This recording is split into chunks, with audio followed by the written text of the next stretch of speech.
Magandang hapon mga ka-mechanics. Bali, uuwi na pala. Mag-alas 6 na pala. Pero nakakaw, sobrang ano pa rin. Sobrang init pa rin. Pakiramdam.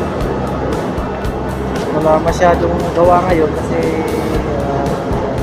konti lang yung natin robot. Bali, mayroon lang yung problema.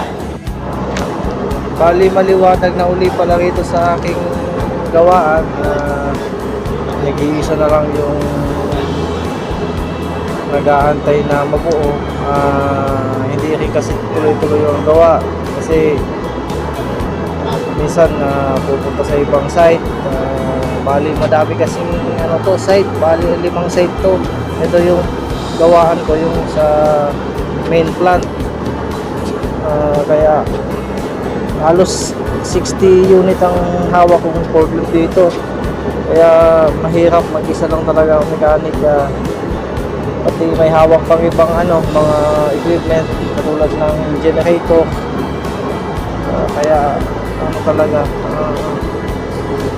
medyo hirap din, hindi yung gawa, hindi tuloy-tuloy. Pero may pyesa na rin yan. Unti-unti nga lang buo kasi pag may kailangan gawin iba, titigil muna. Kaya matagal talaga ng ko. Bali, alas 6 na rin pala. 5:50 na pero sobrang init pa rin ng tirik na tirik pa rin ng araw. Sobrang init talaga rito sa Saudi. Bali, sige na mga ka-mechanics, mag-uwi na rin kami. Ingat kayo palagi mga ka-mechanics, saan man daroon mga kapwa ka-mechanics.